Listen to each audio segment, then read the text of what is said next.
Oh ho! Hang on. I think uh, we're live. Do love a good oh ho. Oh, we're We live to the beautiful people. we should be, and we are. Oh my god. Oh my Excellent. god. We've done it. We've done it. We've reached the promised land. We've mastered the internet. It's all That's right. Take that, internet. Good job, team. That's right. We all did it together. Okay, so while I tweet this out, how are you guys doing today? What you been doing lately? So I've been playing Cris Tales, and I'm just about done with it for the millionth time. I swear, if you jumped off the tallest building in the world and you landed on the amount of padding that's in this damn game, you would be perfectly fine and without a scratch or a bruise. It's so frustrating to think you're at the final boss. The game goes, oh, it does the JRPG thing of like, well, one more thing, and then it just does a bunch of other things after that. I won't go into the specifics, but there's a whole sorts of twists towards the end of the game that are just they're more frustrating than they are fun, because one of the things that happens towards the end of Cris Tales I actually predicted, but as a joke. I was like, wow, it would be really stupid if this happened, if this was like this all along. And then it did happen, and I was like so furious because I was like, I literally just like predicted where the heck this plot is supposed to go, and it's supposed to like M. Night Shyamalan me or whatever. And I'm like, I'm just so yeah, Yeah. that's what I've been doing. I'm also It's been really frustrating. It's like a 30-hour JRPG, which is not a bad amount of time, but like I played 30-hour RPGs. I love Mass Effect. Mass Effect's not a turn-based one, but it is a 30-hour RPG roughly, without DLC. And like I feel like that's excellently paced, but this just feels like it should have really been like half the length, maybe a little more. And then it just feels like they bring this whole new conflict in when you feel like you've already won. I don't know. It's just it's frustrating. So yeah, it's typical JRPG. Hey, you think you're done, but here's like 10 more hours. yeah, I'm playing that as well, but I can't be bothered to continue. I'm gonna probably put it down because Oh, what's going on with wow. you? I mean I don't have the time anymore right now. Just not the Yeah. best time to play a JRPG. And then when I was playing it, just can't get in the mood for that kind of game. Yeah. And I was like I can't find where to go. There's like no That's direction. that's the other thing in this game, and especially And for then me who struggles with spatiality. It is there's no map. There's literally no map at yeah, there's all. It does nothing. not tell Oh you boy. where to go at all ever. It doesn't give you waypoints. It doesn't give you there's no compass. The characters will just tell you where to go, and then you have to memorize where that is in the map. And it's like it's because the devs wanted this game to be like very true to old school JRPGs, and God does it feel like it, because like sometimes it feels like this game is ahead of the curve and just really like doing great for itself, and then it will mimic like really old school JRPG things, like you can't save anywhere you want. You can only save either manually, or if you're like in the hub world or like the over area. That's like those are the only two Hmm. places like you can't Yeah. save otherwise, and if you die you go back to the last manual save. Which is really annoying because like you get just swarmed with like random encounters. It's so Yes. annoying. There's no control over random encounters at all. And It's not like Pokemon where you can avoid the tall grass or you can yeah, avoid the gaze of trainers. Like Hmm. yeah. it just happens whenever it happens, and you don't get an item that deals with And that until it's halfway through. and it's stupid because it just turns into a loading screen. Like it's not Yeah. even a cool like animation or something. It's just like loading screen. And so you think you popped a cutscene or something, and it's just a stupid loading screen. And then it's like some of the enemies are just like they have like these like stupid, tedious like move sets that make you to stun you, and you're always Yeah. constantly on the verge of dying. It's like Hmm. I'm constantly having to heal. It's just annoying. I'm not feeling this game. I thought I like it a lot more than I have so Yeah. Yeah. far. I really And but liked it a lot. If I wasn't reviewing it, I would honestly have considered giving up on it because it just drags like so badly yeah, towards the second half. and it also might just be because I'm just really busy with the teaching thing right now. I just don't have the Yeah, time to put it's really totally fair. put I time I into will it. say, like, this game's not crap or anything. It's a great No, game. it's not It's crap. just it's just really held down by a couple of unfortunate things. Like the art design's gorgeous. It's some Yeah, of the best art design I've ever seen in video games, like period. I could yeah. like look at these. I could have it as like a background for like my phone or my laptop, and I would never complain. And then the music is JRPG. I mean, what do I need to say? It's Yeah, it's nice. JRPG music. It's great music. Yeah, it's just Um, yeah, yeah. yeah. I think it's also just because like I feel like playing something else. Like I've been able to play Yeah. Switch. I just can't get motivated to play this game. Like it's not Yeah, bad. it's It's totally just it's just fair. bad. It's just bad timing. Yeah. Yeah. Totally fair. I Yeah. might give it a chance, maybe down the road. I mean, it's on Game Pass, so Yeah, it's not bad. It's the combat's good. It just gets old because you can't control the random encounters. So, yeah, I don't know. It's frustrating. It's good, but it's frustrating. yeah, I rented it on GameFly. I'm canceling that subscription because it's fine, but I'm just not gonna use it. $30 a month Yeah. is too much. That's fair. And so I'll just replay it again on Game Pass on PC. We've got Preston in the chat, Preston. and he says you all are wonderful. Oh well, thank you. Thank you, That's Preston. very, Uh, very kind. you're wonderful. God.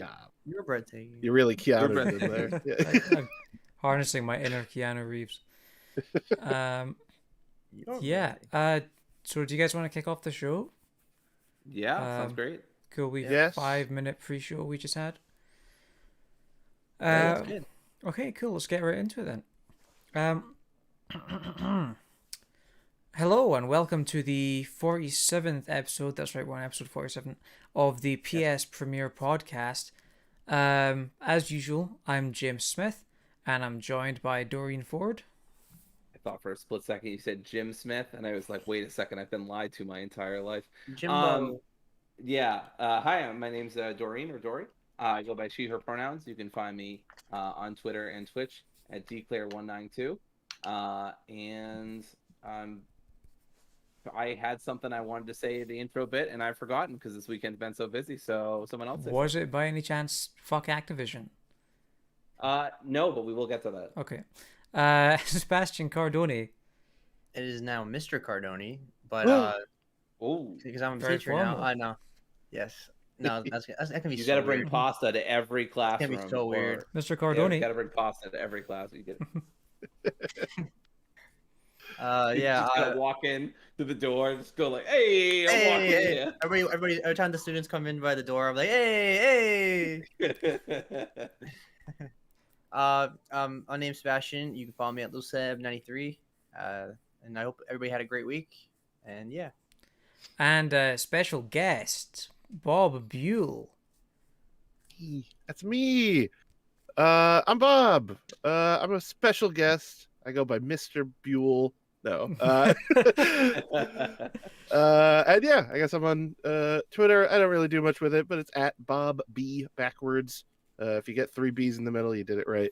Or 99 Questions Pod. But that's just a literal log of all my episodes. Yeah, now, obviously, regular listeners of this podcast will probably already know of your podcast. But perhaps. Who am I to say? But, of course, your excellent podcast is called 99 Questions. Do you want to tell us a little bit about that real quick? What? I never heard of that. What's that? Well, excellent question there.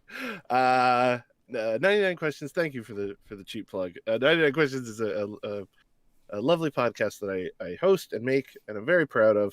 I take guests from all ways of life, of all circles of fame, and ask them the same set of 99 questions. So if you're interested in the gaming world, we've had the Dan Reicherts and Mary Kishes and Ben Hansons and all sorts of people on there. James Smith is. You're my James Smith is my Jimbo Smith, as he's known.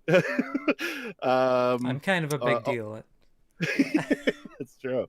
If you're into comedy, I've had Sam Reich from College Humor, the CEO of College Humor. Jeffrey James, Riley Anspaugh of Into the Mist fame. And D&D World, Brennan Lee Mulligan, Beth May from Dungeons and Daddies. All sorts of wonderful, wonderful people who I get very lucky to interview. John Smith from Funhouse is my newest. Brennan Lee Mulligan actually said my name on a podcast and said thank you. 'Cause I told him that he was an inspiration to me as a DM, and I think my heart just exploded. So that was cool. So good little moment for me.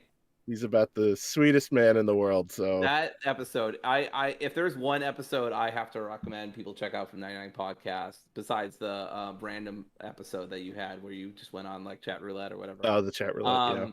Yeah. Just the amount of stories that man had. I mean, if you've got nothing to do for about 5 hours, I can't recommend it enough. It's so good. It is 4.5 hours, so it's tough to recommend, but it is my most listened to and by far my favorite episode I've ever done. So It's so good. Yeah, He's got so many good stories. You know, some of which are straight up crimes, but he prefaced them with that, and it works out. Statute of limitations, so it's fine. You know, I'm always so fascinated as well by the fact that, like, I'm pretty sure every single person you've had on that podcast who is like, they're all like a big deal. Apart from me, but Well, hold on now. every single person you've had on that podcast that I've seen, they all are like so quick to tweet out that, you know, hey, I was on this podcast. This was so much fun to do. Like, it seems like everyone who's on that podcast has such a fun time, and if it hasn't blown up already, I can see it happening very soon.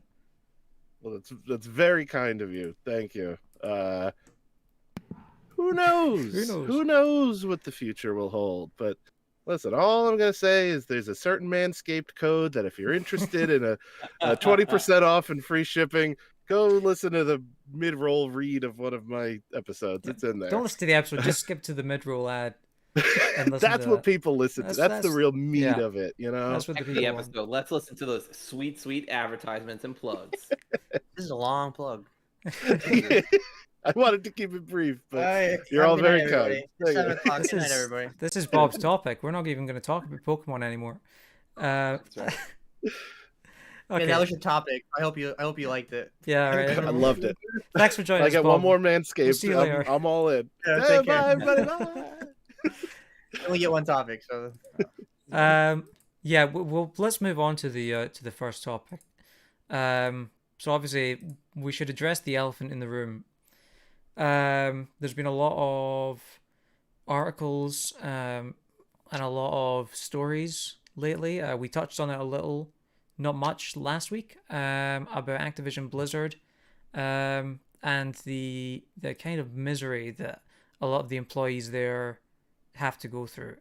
And of course, they staged a walkout, a strike recently, which everyone that I could see in our sort of circles was obviously supportive of. And yeah, Dory, this is your topic, so I don't know if you have anything in mind specifically that you want to touch on. I just kind of want to do a little news roundup because this has been overwhelming. There has been a lot of news about this in the past few days, so I kind of just wanted to round it up and just kind of lay it out. And this is not necessarily a discussion topic. This is really just a news topic. None of us are going to be like, oh no, these things didn't happen, or oh no, the employees are clearly not in the right. So this isn't much of a discussion topic, but I just I felt like it was helpful for us to say something about it because it's big, it's huge, and B, just bring attention to it, and C, just kind of lay it out in a pretty comprehensive but simple way. So yeah, a lot of this stuff kind of began because there was a lawsuit that came out from California towards Blizzard, and it had been the result of an investigation that had been going on for about 2 years. And when the findings were finally published, a lot of it was already revealing what a lot of employees already knew. There was a lot of gender pay gap discrimination, a lot of promotion discrimination, sexual harassment, just lots of awful stuff besides.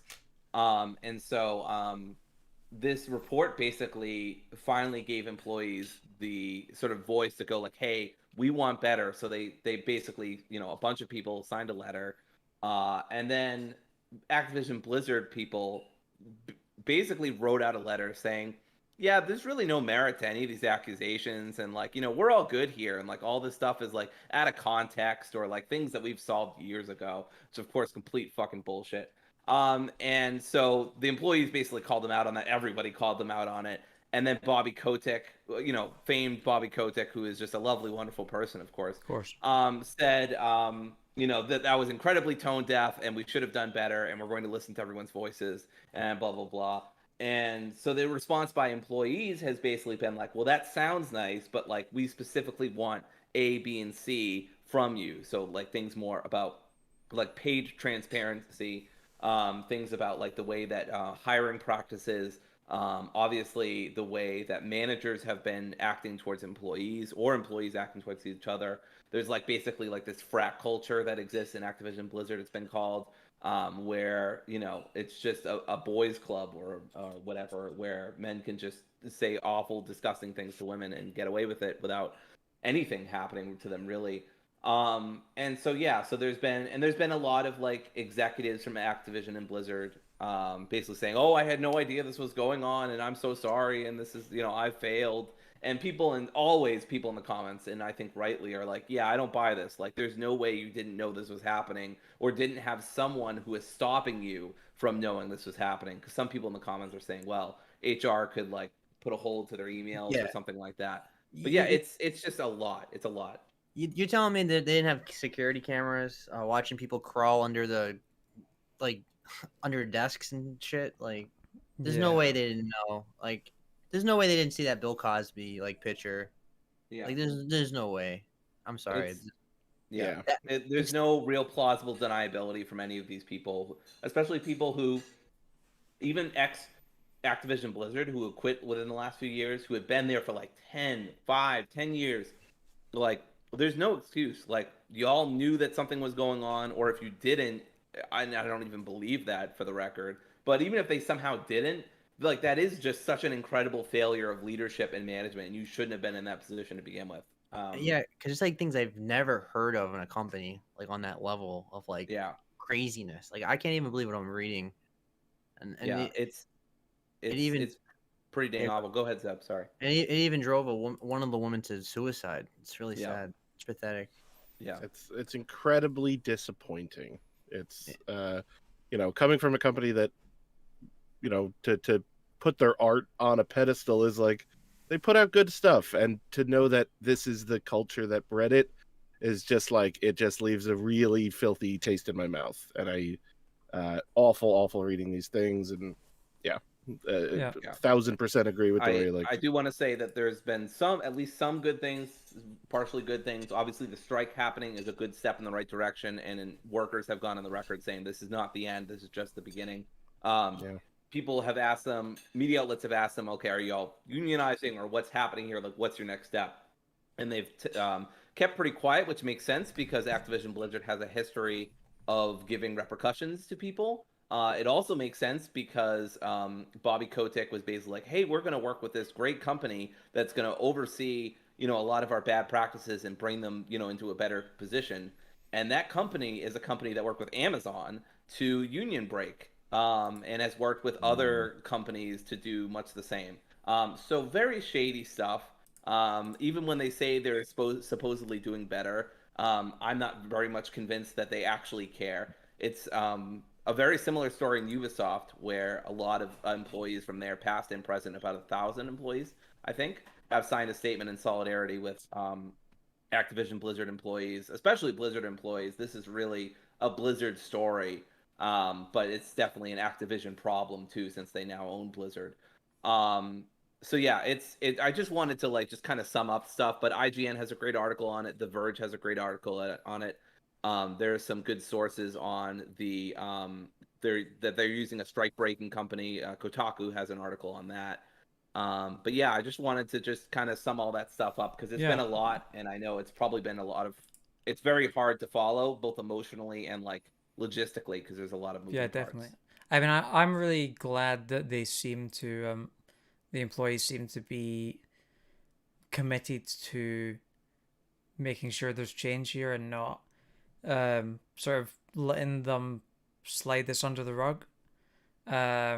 Because a lot of those statements, like especially the one from Bobby Kotick, read very much to me like, this is damage control. We don't want our stock prices to plummet. Like, I'm pretty sure they did. I mean, they did. Yeah, they did.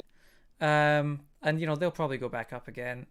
But it's still good to see them sort of take, having to deal with the repercussions of that, and sort of take this seriously, And it's sad that this keeps happening, and it's sad that we keep all these companies every year. There's some news about some company doing something toxic. I mean, we had that thing about NetherRealm, and we had that thing about Quantic Dream. and now this. I'm just countless others.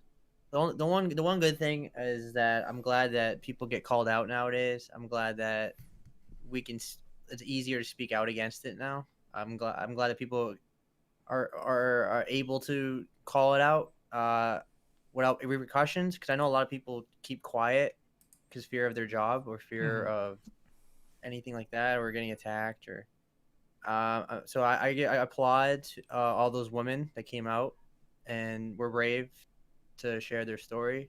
That took a lot of courage for sure. 100%. Uh, And yeah. in addition to that, this has sort of had a knock-on effect for other companies as well, because 1,000 people from 1,000 Ubisoft employees signed a statement in support of the strike, and like obviously Ubisoft has had similar issues, and that haven't had the change that they sort of require. So it's good to see, and maybe this is overly optimistic, but it's good to see that maybe like this feels like it might be the start of some actual real change, because we've the people have been talking about how things need to change for a while now, but there hasn't been much.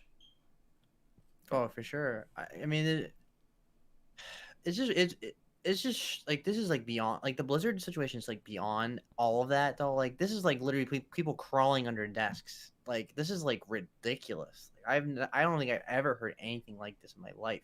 Like like how do you not notice that? I don't understand. Like I'm a boy, and I've been in the boys club, like with how guys are and stuff. But I've never seen anything like that in my life. Like that. Like how do you get to that point where you're that toxic? Like I don't understand. It's just like, the culture, like it is the culture, like but nobody like, sort of comes up and says, this isn't right, we should stop doing this, and it just sort of grows and gets worse and worse. I mean, they had this culture for at least 10 years or something like that. That's a long time. Blizzard's been around for a long time now. Yeah, in order for this to get this bad, it had to take years of this, because like this is like absurd. Like yeah. When there's no voice of reason in the company, it's just like a game of one-upsmanship at a certain point. Like, awful. It's testing the waters, really. It's testing how much you can get away with. Yeah. When there's absolutely no pushback, until now, it just festers this bad behavior even more. Sure.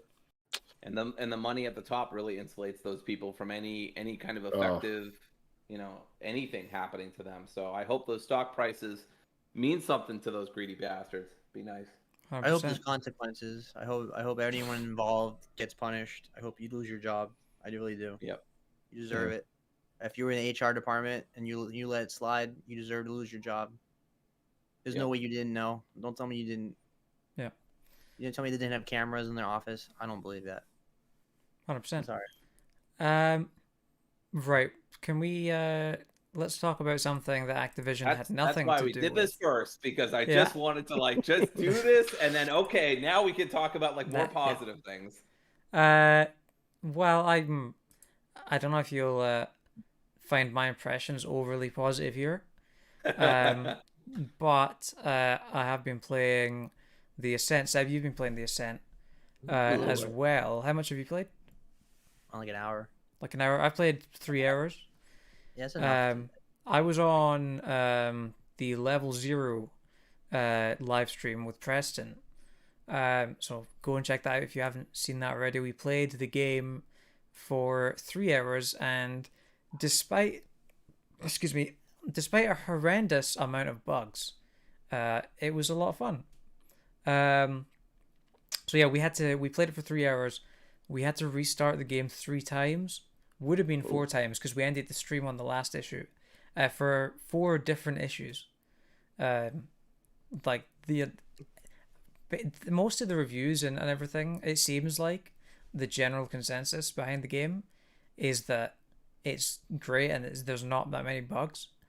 So I think that the issues are very much confined to the co-op mode when you're playing with other people, because we had a ludicrous amount. We had so many issues that it would be impossible for Yeah. it to be an isolated incident for us alone and not happening to other people, because like we had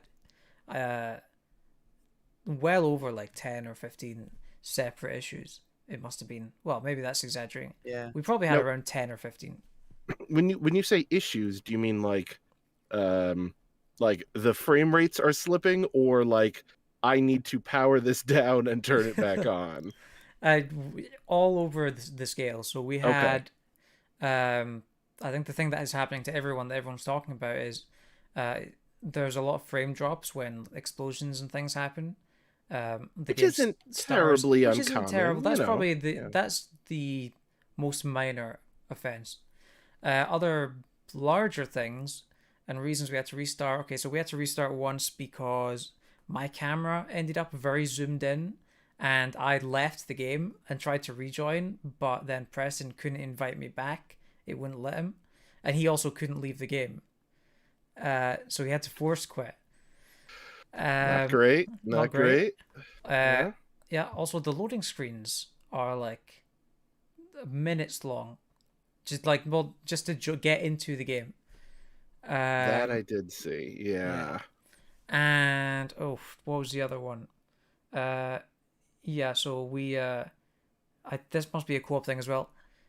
Well, I think we figured out the game is sort of segmented. The map is segmented into different areas, it feels like. And when we were going along in some of the sort of more densely populated areas, the game was blocking us with like an invisible wall that we couldn't progress through, and it seemed like it was still loading the next area, and it just wouldn't let us through. Boy. Yeah. So it's, stuff like that, and there was more stuff. So yeah, it's a bit of a mess. But between all that stuff, it was a lot of fun. Like the gameplay is really, it's the kind of thing where I could see it getting repetitive eventually, but like the weapons feel very punchy, and really fun to use, and there's a lot of variety there. I don't know what you thought about the gameplay, Seb, and also, did you encounter any bugs? Because I assume did you play it by yourself or did you play it with other people? I played by myself, and I had zero bugs. I had Okay. no issues at all. The only issues I had were like pop-ins with the graphics, because one major flaw in this game is the character models are terrible.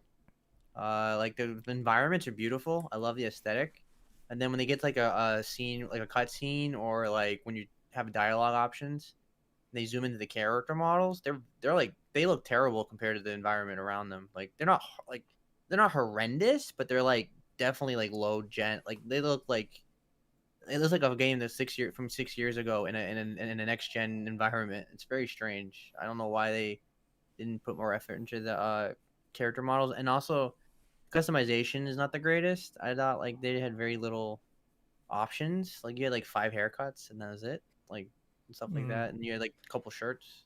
Yeah, sure you there's you do get more like armor and stuff that you can equip. So, Yeah. for the uninitiated and the ignorant here, which Of is course, me, right. I have Sorry, no idea what this game is. Yeah, or I what it's should about. explain. It's basically a twin stick shooter, in a sort of cyberpunk setting where you have the goal is to ascend a tower. Much like the hit video game Godfall. I don't know if you ever played. That was a massive success, published by Gearbox.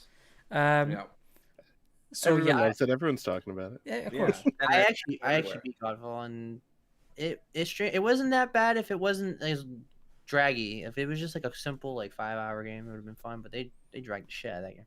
Yeah. Anyway, sorry. But what I do really like about the Ascent as well, apart from the gameplay, is the whole sort of aesthetics. Like it's a top-down shooter, right?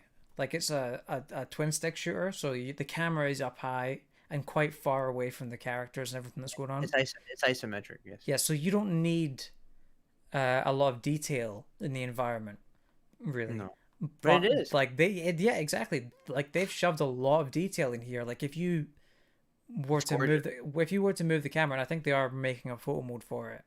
If you were to move the camera around, like, and you getting close to these textures, they are surprisingly detailed. And it looks better than Cyberpunk. It does in Wow. some places, yeah. Does. So yeah, In terms of mean- the combat, it's not gonna be for everybody because twin stick shooters can be quite challenging if you're not used to that style of gameplay. I haven't had any problems so far. But I'm kind of used to that style. But I've heard people say they had a really hard time like in the beginning, like really hard time, like they were kept dying. I was like, Yeah. I didn't even get hit. I hey was boy, like, can't yeah. We were having some issues as well. There was some areas seemed very difficult, but Yeah. then we figured out that you could hide behind cover and shoot over cover, you can, which yeah. like made the game a lot easier and b a lot more fun because you kind of had to think tactically. Like, okay, Yeah, I'm gonna get these guys' attention, I never and then did I'm gonna that. run back behind cover and shoot them over the cover. I And never like did- say, the environments are really well laid out where there's not a Yeah. whole lot of cover in a lot of areas, but Mhm. you kind of have to look for it. Yeah, Um, but I never did the cover. In those kind of games, you got to keep moving. You like never stop moving. Always keep a distance, and you'll be fine. And now I haven't got later on. Maybe it gets a lot harder than that. But if you keep a distance and you always keep moving, you shouldn't even get hit. I You do think it right. once you get to like hour 2 and 3, you might find you'll have to start using cover a lot more. Okay. But also like it took us until like the third hour to realize that we had skill points and we could upgrade our health. So maybe that played a factor. I did that. I hope to. Yeah. So yeah. I mean it was a lot of fun. That's all I have really about the Ascent. Yeah, it's a fun game. Is it a masterpiece or is it great? No, it's like pretty good. Like it's a great Game Pass game. I don't know because I don't know if I'd ever spend $40 to $60 on that game. This is a perfect like Game Pass game. Like, oh, I want to try this for like an hour or two, and I it, mean, maybe it's something I'll definitely play Yeah. more of it. maybe it's something I might beat, maybe not. I don't know. But for what I'm playing so far, it's pretty fun. Like I said, it really depends if you're into twin stick shooters. That genre is not for everybody because it can be very challenging. They throw a lot at you. You have to be constantly moving and stuff. So it can be frustrating. And this whole game also It's true. this game's kind of a looter shooter. It's like a dungeon crawler, like Diablo kind of thing, because you're always like looting like guns or Yeah, I can see stuff, that comparison. yeah. It's Like it's kind of yeah. Go ahead. I don't play a lot of those kinds of games. Hmm. I don't know if you do. I don't have much of a point of reference. Yeah, Um, that's what it reminds me of, like Diablo. yeah, I'd really like to sort of try Diablo. I've been tempted to pick up Diablo 3. But I figure at Sounds this good. point, I figure at this point I may as well wait till Diablo 4. Uh, But now I'm thinking maybe I won't because, you know, Aren't they also doing that remaster of 2? yeah, it comes out Yeah. September. So, yeah. Yeah, it feels kind. I don't know. turns out I'm kinda- Activision I'm in publishes. a weird place because a I lot of really want to stuff. play Diablo 2, and then you have the whole Blizzard thing going on. But Yeah, it's like Yep. it turns out Activision publishes a lot of everyone's favorite games. yeah, Um, Diablo 2 is one of the greatest games I've ever made. It's probably like the top 5 PC games or around there probably. It's like if you ask for a PC gamer, there's certain games that every PC gamer has played in their lifetime, and Half-Life 2 and Doom, and that is probably like in the always up there. So it's just one of those games. But if you were getting the Diablo series, I'd probably say 3 is more modern and it's Mhm. maybe more casual if you're not used to that kind of style and you want to get into that genre. I even kind of like Minecraft Dungeons. Like I actually enjoy that game. Like it's it's Minecraft and maybe feel like a little kiddish, but it's actually a fun game if you're looking for like a dungeon crawler. Yeah, I that was I think one of the few games that I tried with xCloud on my phone. Mhm. Because it seemed like you don't want to play a game where input lag is a big factor on your phone via streaming. Yeah, But there was a lot of input lag as well, mind yeah, you. xCloud is a really great idea. I'm glad they put it on Apple devices now. Oh, it's not technically, it's on a browser because they're not allowed to put it on Mhm. Apple devices. Apple won't let them. But you can stream it on the browser, and the input lag's terrible. As bad as Stadia is, like in terms of like like the software and stuff, like their input lag's fantastic. Like they've done a great job with the streaming, but xCloud's not there yet. It's still I've noticed that people in Europe have had an easier time with xCloud.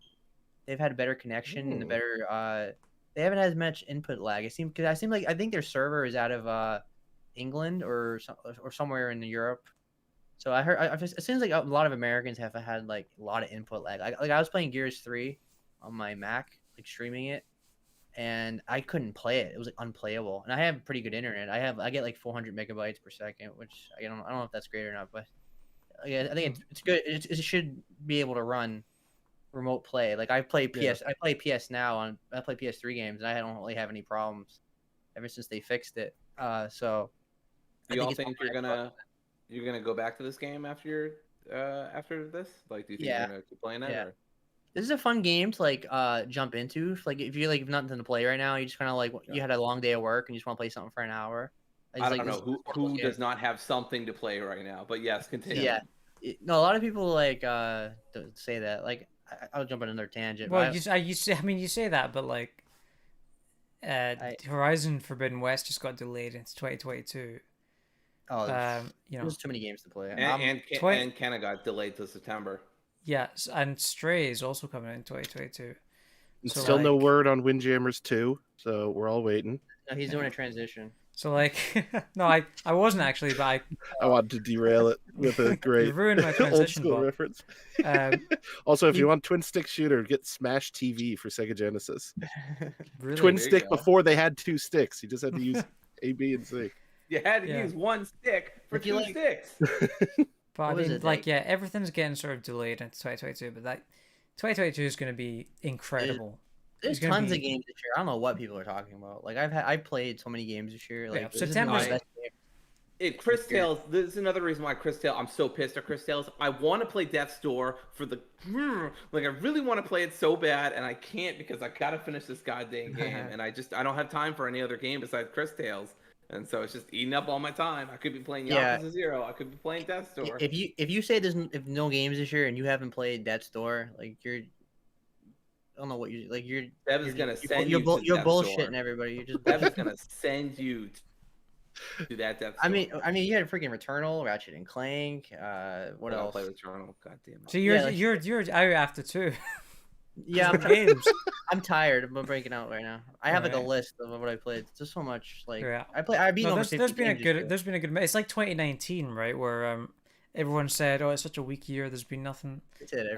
But like there was so many games that I loved in 2019. Like I branched out so much in that year. My top 3 games were all from like genres that I'd never touched before. You know, like Resident Evil 2. You know. Fire Emblem, Observation, you know, Death Stranding. Sure, yeah, sure. I love that game, but that's probably in the minority. Yeah, it was fun. I think it was actually in my top 10. Or nice. Yeah, I think so. God, I hadn't thought about that game as well. No, never mind. But anyway, I mean. 2019 was stacked.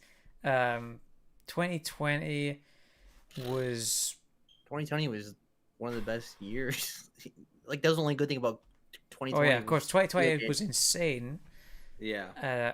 And 2021 has been good, but 2022 has the potential to be the best year for video games ever. Whoa. Okay. Mark it in the books. Quote unquote. It's definitely gonna be. Let's put that as the title. It's definitely gonna be one of those years, yeah. Like there's certain years that are special, like 2004, 2001, 1998. Like those are the kind of years where like you can't top. I think 2018 got close. 2014 was great as well, wasn't it? I can't remember why though. I just 14, remember. 14 might have been the worst. One of the top 5 worst years. Oh wait, am I thinking in reverse? Hang on. Yeah, 14 was like when PS4 had like no games and they delayed everything. Uncharted got moved. You're thinking about 1402. That was a great year for video games. I like that. No. 15 is probably what you're thinking of. 3 came out, right? Bloodborne, MGS5, Witcher Wild Hunt, Arkham Knight, Fallout 4, Halo 5. This is 2015. Yeah, that's 2015. Okay. Yeah, 14 was. I think the best game of 14 was like Shadow of Mordor, and that was pretty much it. Dark Souls 2, I liked. Dragon Age Inquisition. Borderlands the Yeah. pre-sequel, yeah, it's never You mind. knew it was a bad year when Dragon Age Inquisition won Game of the Year.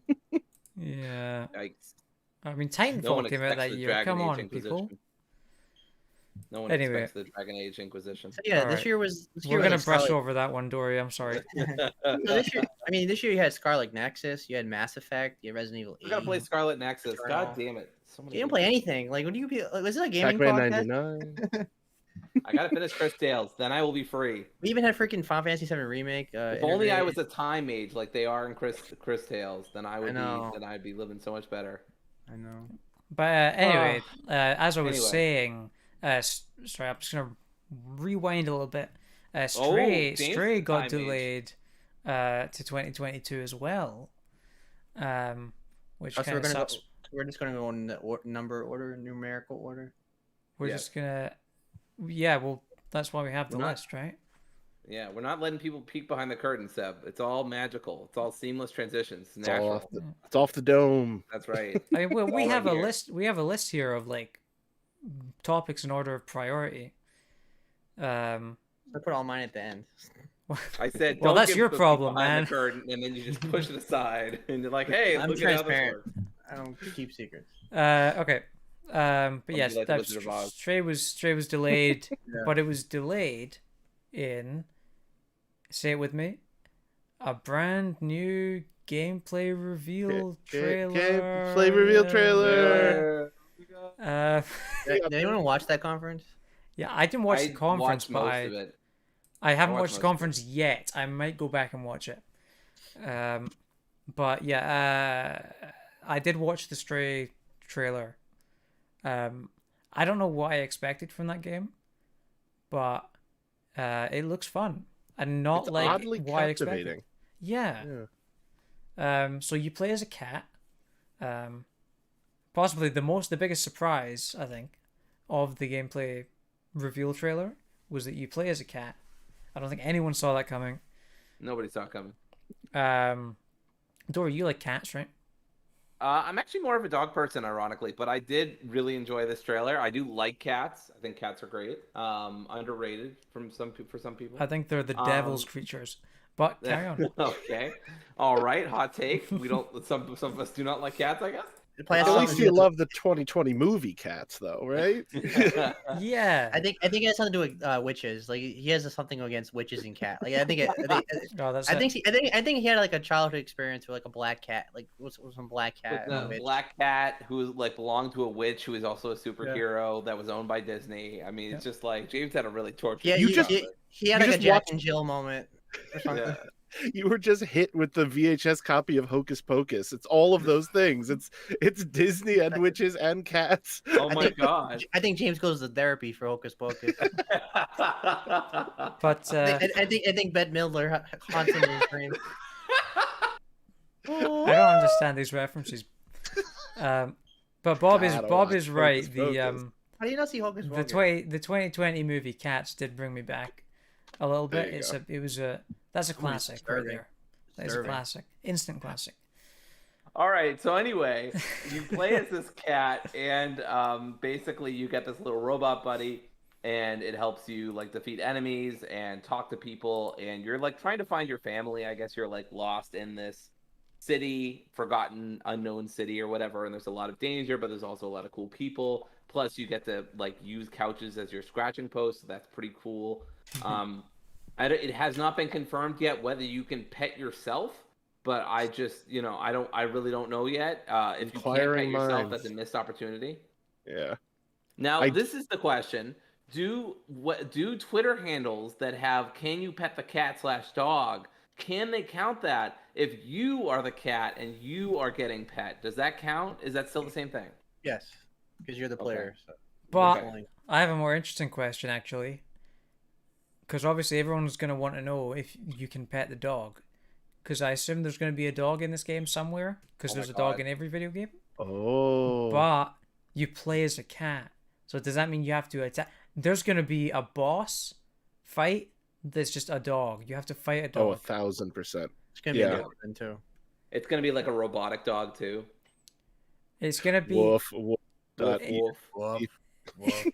It's gonna be like one of those boss fights in like The Last of Us Bloodborne. Part 2, where where like you don't want to do it, but the game is making you. I'm sorry, Robo Fido, but I gotta put you down.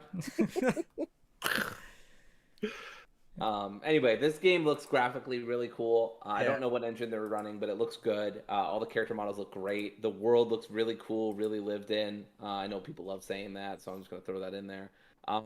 And yeah, just the game in general looks really cool. I'm excited to play it. My partner's a huge cat person, so I'm probably gonna play Stray just so we can play it together, especially if it gets good reviews. But yeah, Puzzles. it's coming out on this thing called like PlayStation 4 and PlayStation 5. I don't know if anybody at the podcast like knows about PlayStation stuff. I don't really know about PlayStation stuff. We're not really a PlayStation I was podcast. good. Not really a We PlayStation. don't talk PlayStation anymore. Yeah, we don't talk. No. The PC game. No. But anyway, We only talk about Smash TV on Sega Genesis anymore. It's the only thing. What I have no idea what Smash TV is, but what is your obsession with Smash TV on the Sega Genesis? Just a good game. That's all. Just a good game. Okay. It's set in a weird future game show, and it's a twin stick shooter, and you get to.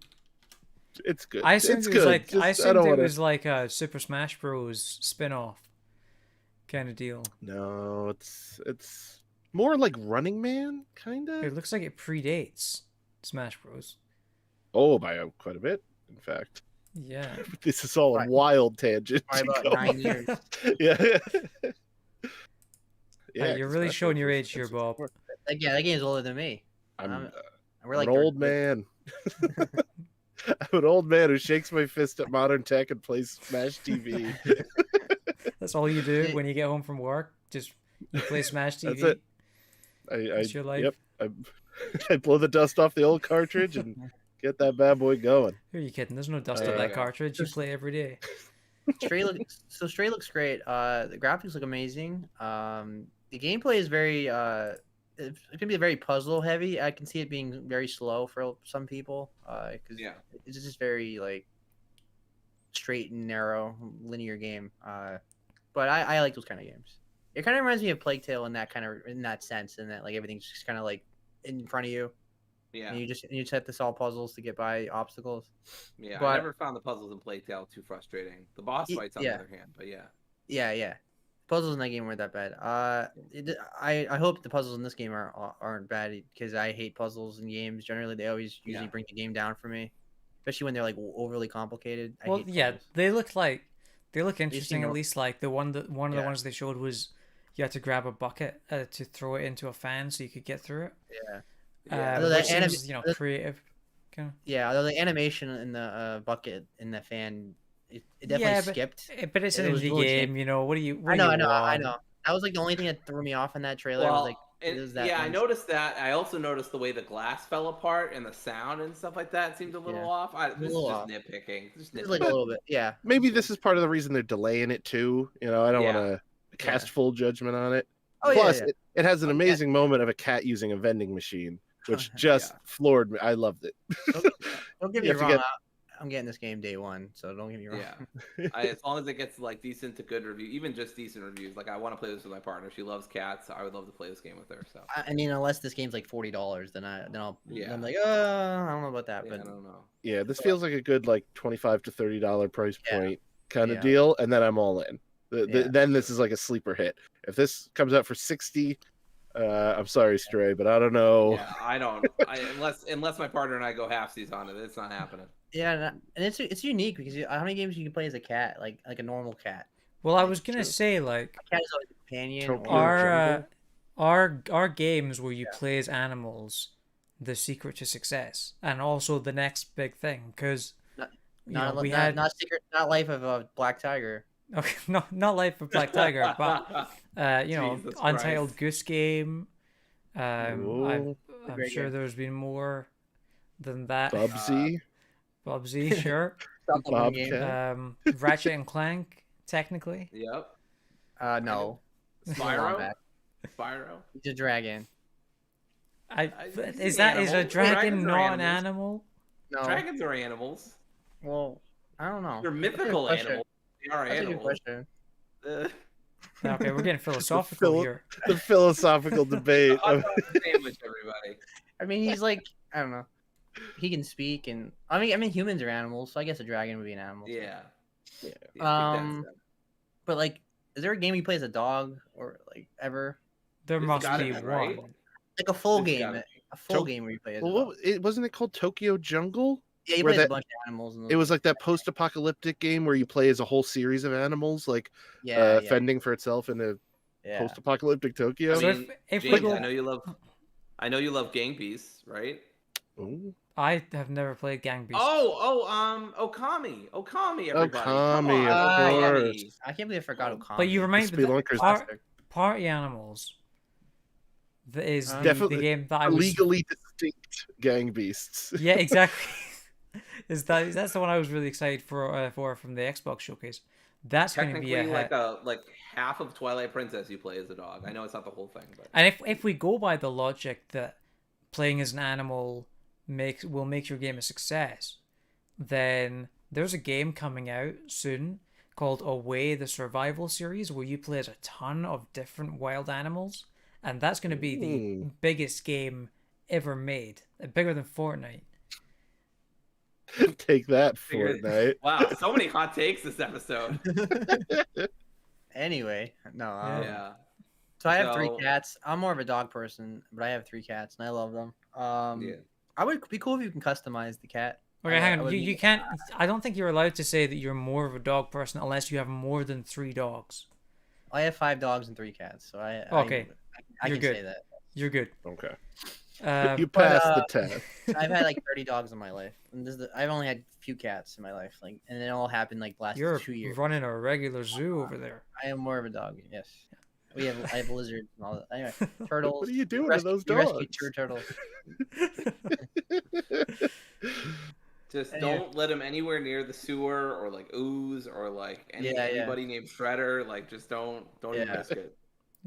You know, I will say, not only are there games where you can play as a dog, but there are games where you can play as someone who trains a dog or a cat or a Eevee or a Jolteon. Isn't that right, Bob? Oh, I guess we're doing that. Seamless. Seamless. I wanted it to be seamless. It seemed like we were done with the topic, so yeah, I know. We're good. We're good. I was gonna say Master Splinter wouldn't exist because my cats would kill him. But yeah, that's a good point. Nailed it. Yes. Yes, Bob. You have the floor, sir. I do. It's very heavy. Please be careful. The game. The game I've been playing the most recently is what autocorrects all across the nation are calling Pokemon Untie, but it's not. It's Unite. And I am traditionally not at all a MOBA person. I tried League of Legends because I heard it was free and I heard people rave about it. Did nothing for me. I did. Yeah, I'm totally with you because when I was in college, that's what everybody played. That and Smash Brothers, and I was like, they were trying to get me on the League of Legends train. I was like, this is just not for me. I tried, but yeah. Yeah, maybe I don't know what it was. I just bounced off of it so incredibly quickly. And I gave Dota 2 a try even a couple of years ago. And I was like, no, still not doing it for me. I tried one on my iPad for like 5 minutes and I was like, nope, quickest uninstall ever. So I'm just totally fine. That's not the genre for me. But you take that genre and you put it in a casing of wonderful, warm, loving Pokemon, I'm a little more interested. I want to see what you got here. And it came out for free, which was a huge thing. And I am enjoying it. Nice. I don't know if I love it. I don't know how much I'm gonna keep it going. It has a lot of I'll start with the likes. How about that? It's Pokemon. Anyone who has this fondness or nostalgia for Pokemon and you see a Charizard running across your screen, your heart's gonna skip a beat. Everyone's gonna love it. See? I got my Squirty boy right there. Yep, that's not a good name for him. There you go. But sorry, so this is basically Dota 2 but with Pokemon, right? Now that's the thing. I'm far from an authority on exactly how those old MOBAs, they're still current, but all those MOBAs exactly play, but it's pretty close. Yeah, the short one sentence thing is, yeah, it's Dota 2, but with 5-on-5, but 5 people controlling Pokemon on this team, 5 people controlling Pokemon on the other team. And each of the Pokemon can do different things. Like you have Slow Poke, Slow Bro, since he's a psychic type, just more like is an assist character where he can like freeze people with his psychic mind powers. Then you have other Pokemon that are just there for healing that will help the other party members. Then you have your big tank units like a Venusaur who just runs in there and just wrecks shop and has a high HP, more well-rounded, more speedy characters, more ranged characters, etc., etc. And so there's clearly a lot of depth to this. And I think that's part of the reason I'm liking it, is being like, the first 3 hours that I played it, I was like, I only like Charizard. I'm only going to play as Charizard. And then someone on my team picked Charizard, so I had to pick somebody else. And I'm like, oh, I picked a Alolan Vulpix. It was like an ice type. And I played as a Alolan Vulpix, and I'm like, I love Alolan Vulpix. This is amazing. I'm only going to ever play as Vulpix going forward. And then someone picked them the next round. I'm like, I don't know, let me try Venusaur. I only want to play as Venusaur. Amazing. I love it. So it's like, I can see there being this rabbit hole of depth in the characters and in the tactics. And there's even customizability within the characters. So like you can play as, Bulbasaur in one game, and then as he evolves, you pick moves as he evolves. So like your build for a third evolution Venusaur is going to be different every game if you want it to be. So there is that customizability. One of my favorite things about it, all the games are 10 minutes. Like Dota, League of Legends can go like an hour and still not get a winner. In this, win, lose, or draw, whatever points you have at the end of 10 minutes, that's the final score. So it is so refreshing to be like, all right, I'm on a 15-minute break from work. What am I going to do? Pop the Switch open. I know this is going to be 10 minutes. I know this isn't going to be a time sink. They even have shorter modes that are like 5 minutes, which is kind of a nice little, Yeah, I think that's like a big selling point as well. Because like part of the reason I could never get into the MOBAs is because they go for so long.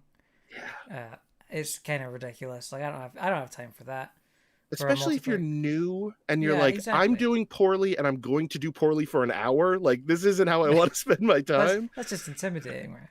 Yes, incredibly so. But Eric wants to know how pay to winny is it? Excellent question, Eric, and thank you for watching. I don't know. I keep seeing a lot of people say that it is. I don't know. I see there's a lot of aesthetic options. There's a lot of costume options you can buy. There's a lot of, as you gain more in-game currency through playing, you can unlock other Pokemon. But I don't know if those unlocked Pokemon are necessarily 1,000 times stronger than the ones that they already give you, or if they're just their skill curve is wider. So like if I'm a pro level player, yeah, all right, I'll pick Gengar and I know what to do with them. But if I'm like a noob jumping into it, which I totally am, I can pick Gengar all day long and it's not going to help because I don't know how to play as him. So yeah, I guess you could kind of say it's a little bit pay to winny, but in my experience, I haven't hit that point. I don't see it that way. Are you doing competitive or just casual? A little bit of both. I did like 2 ranked matches. You don't unlock ranked matches until a certain level. Like you have to play casual for a little bit. And I'm still very early, so all a grain of salt there. This article says it would cost over $100 to unlock all the game's starting 21 Pokemon right from the jump. That might be true. I've heard worse than that. Yeah, I think they just added Gardevoir like today. Yeah, again, I'm only 4 or 5 hours in, maybe if that, and like I've unlocked Venusaur. Like I'm about to buy Gengar, and I'm like 100 little in-game bucks away. Really good. Yeah, same. And plus they give you free trials of a bunch of them right from the start. They have a little clock icon where it's like, yeah, try them out. Like they're not yours permanently, but like I've unlocked a fair bunch of them. I have like 6 or 7 to choose from. So it's like again, if the goal of this, which I guess is the goal of every Pokemon game, is to catch them all, and you're just dying to have every selected character from the beginning, all right, yeah, it might cost you a couple bucks, but I'm playing the game. And to me, like, I don't mind playing the game to slowly unlock people if I'm enjoying the game. It sounds like you can spend like $100-something just to speed it up if you want to, but you don't have to do that. Yeah, that's, I mean, part of my criticism against it is it feels very phone gamey, in a way that, like, there's a lot of just mashing of attacks, which, again, maybe that's a skill curve thing, and maybe I'm just not quite getting it, but there's a lot of just mashing A to do attacks. There's a lot of, like, you know, there's a 5-second cooldown timer on the, you know, whatever power you have on R, whether it's Solar Beam for Venusaur, Fire Blast for Charizard or whatever. And so it's like, when you see it at 2 seconds, you're just mashing it until you can get it out as quickly as possible. So it's like, I don't know how incredibly skill-based it is.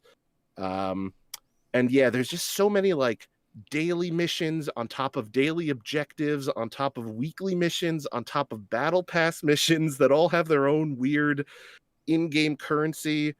You know, and it's the same if you download basically any phone game now. Like, if you just downloaded, like, Clash of Clans or any of those Dragon Ball Z games that they keep advertising for, it's just like, you're going to have 15 different in-game currencies right off the bat. They're going to give you 15 of this and 20 of these and, you know, all these free characters and all these free bonuses, but you don't know what any of them do in the grand scheme of things.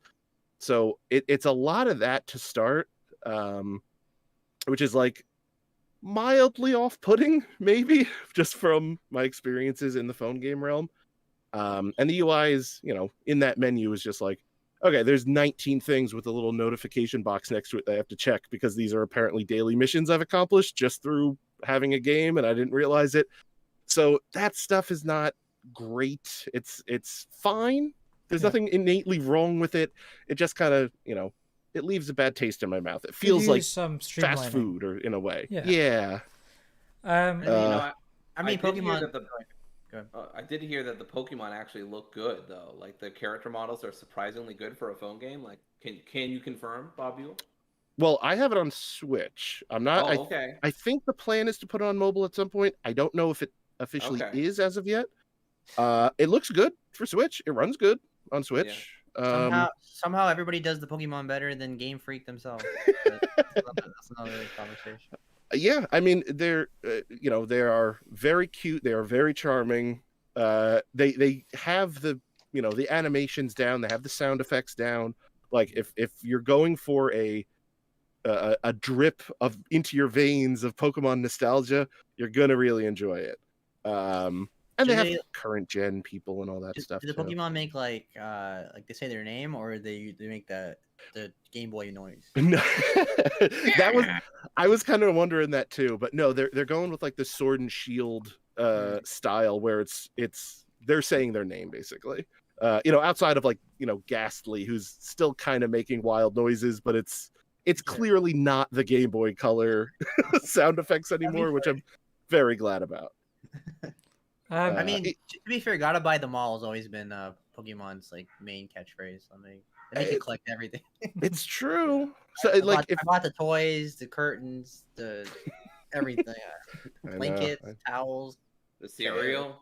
So hang on, has Pokemon as a series now stretched into every video game genre? Because, like, we got MOBAs, we got open world games. There's no first-person shooter for Pokemon yet. Snap. Snap is totally an FPS. It's an on-rails FPS. God damn it. They've got what do you call trading card. Yeah, like, what do you call the genre? Toys to Life. They've got that. What about a survival game? With the amiibos? Do they have any survival games? Yeah. Wasn't Hey You Mystery Pikachu? Dungeon? I think Hey You Pikachu was a survival game. Kinda. You have to take care of Pikachu. Yeah, it was like that old black and white PC game where you had to, like, no, pet a god Pikachu. Yeah. Hey You Pikachu is like, you talk to the mic and he listened to you, and it wasn't good, but it wasn't responsive at all. Like, it was like Last Guardian, like, with the Trico doesn't listen to you at all. It was like Pikachu never listens to you. But if you did say PlayStation, he got mad. I remember that.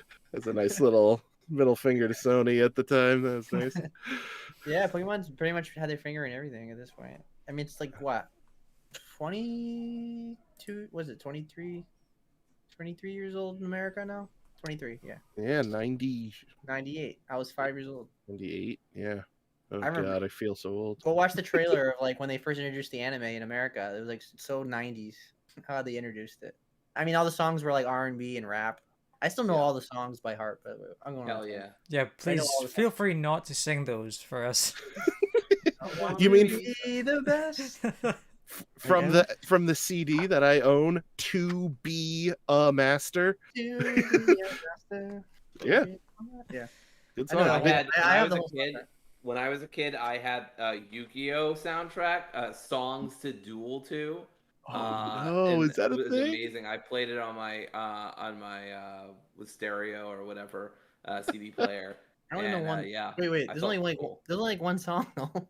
Like that's all I like. Yeah, It had a soundtrack. It duel. Yeah, that no, was- it wasn't just the theme song. They had other themes during the show. Okay. Sebastian. I don't remember anything from that. There were songs to duel by. I don't remember any of them either, besides the theme song. I'm not telling you they were great. I'm just saying. I don't remember anything. I remember no soundtrack. It was just talking and then the main theme. That's all I remember. Kaiba's they had a theme, CD parentheses, that came out, reprise. and it just collected a lot of the themes that got played in season 1, and it was called Songs to Duel To. Because like Pokemon went out of its way, like the first season or first sure. 2 seasons, to like have a song in like every episode, like a brand new like R&B song. It was so American. We like took over. Like, we so Americanized like the first couple seasons so badly. But it was great though. Those are some good donuts. Yeah. If Looks like it's made of rice. Nope. Donuts. One of the guys was making a rice ball, which is like in a Japanese kind of food, and he called it a donut because they couldn't. God forbid, kids in America have some culture. They had to change the name of it to a donut. Like, poor kids had like a like they were kind of. It's like a rice donut, you know. Yeah, they had some like bias. It's not a stretch. I don't know what was it for kids. They had some problems for censoring things in very weird and unnecessary directions. Making theme songs like rap songs, and it was a weird time. I kind of missed the old '90s anime where America was just like made everything like goofy and. There was this video, I can't remember. It was on one of those big like magazine YouTube channels, and like it was an interesting video about how they dub the Pokemon anime into English, and like it's fascinating because they have to like not only translate it but translate it in a way like this is why like it's so the English dialogue is so different from the Japanese dialogue because they have to translate it in such a way that it fits like the words fit into the scene, what you're seeing on screen. So they'll need to like use really long or shorter words depending on how long like the character has their mouth open for. Yeah, what it is too is Pokemon in Japan is a little more mature because in Japan, shonen anime, which is targeted for like young boys, like 12-year-old boys, and like in America, Pokemon was targeted more to like 6 and 8-year-olds. So they kind of made everything a lot more childish, the way they talk. Like in the anime in Japan, there's a lot of scenes where like Ash has a gun pointed at his head, and that Porygon episode. Yeah, I was just about to say that, the Porygon episode. I also want to say a shout out to the voice actress for Meowth, one of the first like most impactful trans women who was featured on television. So cool that they had her on there. Anyway, we've gone on a tangent. Pokemon Unite, everybody! Woohoo! We can talk about Pokemon now because we're not. Well, we were never a PlayStation podcast anyway, but breaking all the rules. This is pretty now. normal. This is just normal. So Game Pass, everybody. I know. Yeah. Long story short, I'm enjoying my time with it. But you know, my final review. I'm not reviewing it, but my final review of this is still out. Like I have to play more of it and evolve with the game just a little bit more to see how I level out. Oh no, Bob's evolving. Press B to cancel. Okay, I turned into a Pidgeotto. Just. All right. Well, Bob, are there any like annoying aspects of the like that sort of crop up in the game that you wish like developers in general in all games would avoid. Oh, he's doing a transition again. This feels like a solid. Why do you have to grade A say that Smithy every transition. time? If you point at the transition, it I'm doesn't ruining the work anymore.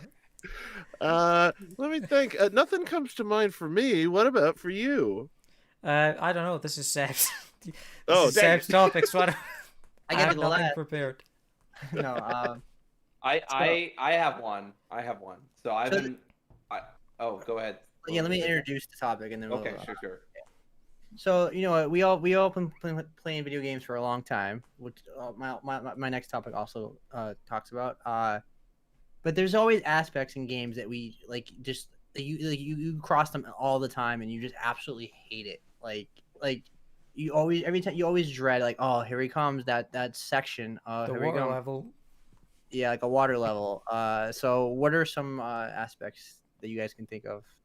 So I've been playing Cris Tales, like I said before, and one thing that I really hate in the game, there's a couple things that really annoy me, but this is probably the biggest.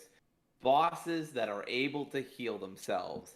I always hate that shit for a few different reasons. One, it makes me feel like I'm less special as a player character. Like it makes me feel less powerful. Like I should be the one to be able to heal, not you, because bosses already have more varied attacks. They're usually stronger. Bosses can usually call in henchmen, or they've got like additional benefits that player characters can't do already. So they don't need to be able to heal themselves.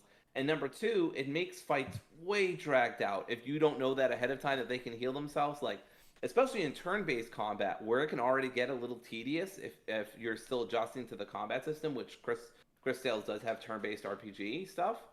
It just makes boss fights drag on, and it doesn't like make it tense. It makes it boring. Like I can think of another scenario where bosses can heal themselves in Kingdom Hearts Birth by Sleep, where one of the final bosses can heal themselves. It's the worst. And you can't. It would be fine-ish if you could like interrupt it, or if there was a mechanic you could use to like to make it not be able to happen.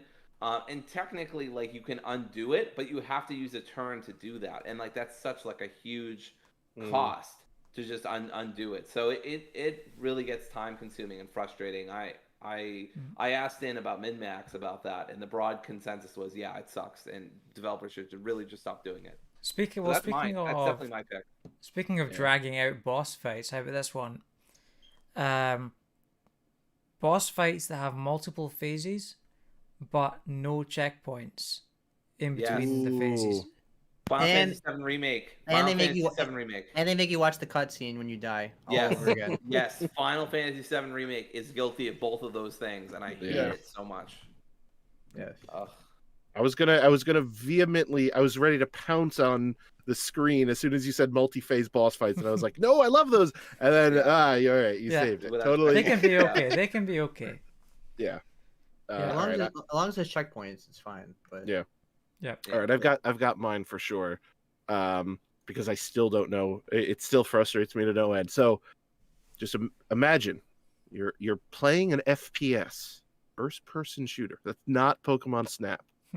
And you're on top of a building that you climbed a ladder to get up to. You want to take that ladder down. Oh. Okay. What do you do? Because there's no universal answer. Do you Half walk the time, forwards or backwards? do you walk forward, backwards? Should your character auto interact with the ladder as you approach it? Do you Do you press need to hold square? There's no solid answer. Like Call of Duty 4 15 years ago figured out FPS control schemes, but the one thing they forgot was how to go down a ladder. And no one to this day has figured it out. And there has been countless Warzone deaths, countless PUBG deaths due to this same issue that I've had. I don't know. Yeah. There's no answer, Yeah. and it's so frustrating. That's one of the problems I've had in games is like I hate when first person shooters add platforming sections and when they're clearly not made for platforming sections. Like there's that one section in Half-Life at the alien planet. On You have to Zen, jump. yeah. Yeah, Now that hang section on. is the worst part of the game. I know Hey, hang some on a people really second. love. Yeah. Sorry. I have an extensive background in Minecraft parkour. So let me tell you that platforming in FPS games fucking rules. Okay. Clearly have not played many first-person shooters. Minecraft parkour is one of the most fun things you will ever experience. What is Minecraft parkour? What is this? I'm picturing those like blocky limbs just like flipping through the sky. Parkour. I mean, it's just people. Parkour. It's just Dory. What is Like it? people made. I don't know if they probably still do, but like back in the day when Minecraft was still coming up, people made maps built for like parkour. So like you'd have like a parkour course. Like you'd jump over blocks. You'd have obstacles. You know, I mean, it's pretty much as you'd imagine, right? A parcourse. A parcourse. Yeah, sure, exactly. And like it was a big scene. And you know, it was a lot of fun. Like the parkour in that game is very fun. I will say that in Doom Eternal, I know some people really like the platforming in that game, but Yeah. I find it frustrating most of the time. At least that game like tried to like be a platformer game. Yeah. Like that, the other games they just throw it in there. Like that game was Yeah, for trying to do it. Yeah. Go Some ahead. Go ahead. yeah, some FPSs will just throw in platforming for the sake of variety. But when it's good, it's great. But when it's bad, it's arguably the worst part of whatever game it's included in. Yeah. So I have sticks out like a sore thumb. Yeah. No, I have a lot of pet peeves with games, and one of them is I hate escort missions. Yeah. Only some games do it right. Like BioShock Infinite was great. She was very helpful. I think Ellie in Last of Us was very helpful in the first one. Well, the thing is, I think the main gripe with escort missions is when the character can die. So like the way to avoid that is just make the character invincible. And I think games have figured that out now, so it's not really an issue anymore. Yeah. Now, another thing, even in Resident Evil 4, I mean, you can largely keep Ashley safe by just keeping her back or putting her in a dumpster, or just telling her basically to, you know, Ashley, move, go, whatever he says. Yeah. Wait. Yeah, that and I hate games. I hate stealth sections in games that are not stealth games. Hate. It's like Spider-Man. This is a random poll. Well, yeah, Spider-Man the movie, but also Hulk the movie, the game had like stealth sections with Bruce Banner. I don't know if anyone remembers this fucking game, but they were so out of play. I remember as a kid, I was so frustrated. I was like, "Why am I playing as Bruce Banner? Why is he stealthing around this fucking map? Why am I not the Hulk?" The whole idea of that game is like power fantasy. Look, I get to smash buildings, and it's like, but imagine if you were just a person, and it's like, no, I already am a person. I don't want to pay for this. From the creators of the Hulk comes regular guy. Like not every game needs to be freaking Metal Gear Solid. Like Days Gone, you had to stealth a lot. That was annoying. Spider-Man was one of the worst culprits. Like I didn't want to play as Mary Jane. Like those were like that dragged the whole game down. Like it was still a great game. The thing is, it really. I don't like. I remember it annoyed me, but yeah. I remember not hating those as much as everyone else, but like going back to that game recently, there are so many more of those sections than I remember. Especially if you're going fast through it. It feels like it's every other mission. Sometimes it's because it's not just no spoilers, but it's not just Mary Jane you're stealthing as during the story, and so you get double the stealthing, and it's like I wanted none of this. Yeah, stealthing as Spider-Man is great, but stealthing as both them when you can just get auto detected, and then it's just not great. Yeah, that's also another thing I hate is when you like you get captured once and then you have to start over. Like I mean, I like when you get some like you have a way to get out of it. I like Dory, I'm pretty sure we can say it was Miles because he has his own game now. Yeah, I guess that's true. I just wanted to be safe. Miles Tails Prower? Yeah. I can't believe it, Miles. I never got that joke for such a long time. It took me so long. I was like, what an intricate name. Why does he have 3 words as his whole name? Like, why? Miles per hour. I also hate sections of games where you have to someone has to open a door or go on a control panel and you have to guard them, waves of enemies. That's so overdone. So overdone. Like I was playing Persona 5 Strikers and I beat it this year, and there's like so many sections with that I'm like, can we stop? It's just the same thing over and over and over again. Yeah. Ugh. And then I Yeah, hate. Go ahead. One thing I'll say too is, and I talked about the story with Cris Tales. I'm sorry, I keep bragging on Cris Tales. I swear it's a mostly good game, but it just has some of the things that I believe you. really hate. Some of the things I really hate in video games. But like when you can't like save whenever you want, and you can only manually save in certain spots. And look, I'm #1 Kingdom Hearts defender on this podcast, but I will absolutely like call out Kingdom Hearts on this. They are still in that camp where you can only manually save at points either in the map or in the overworld. And if you die, especially on critical, it sucks. Like it flattens the whole. Like I love playing on critical on KH3, but like that was definitely one of the toughest parts for me because every time you would die, right back to the manual save and right back to sometimes there were auto saves, but it was inconsistent. It wasn't always there, and it didn't auto save every time you finished a battle. So sometimes you would have to do a couple battles all over again. That was awful. It's the worst.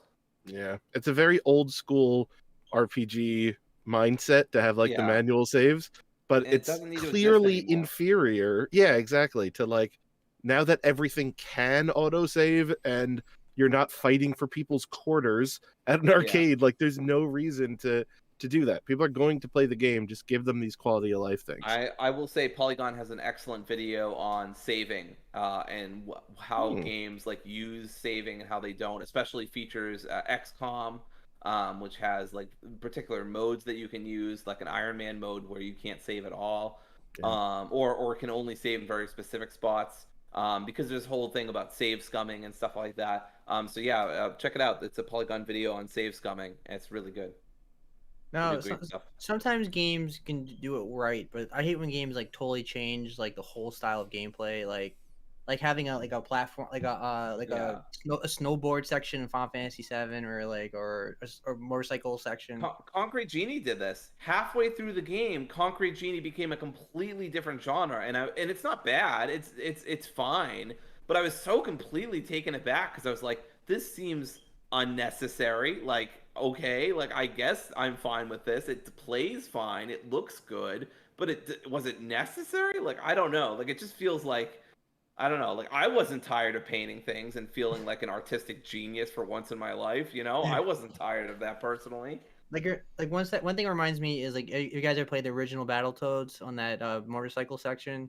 It's like notoriously hard. It's one of the hardest things ever.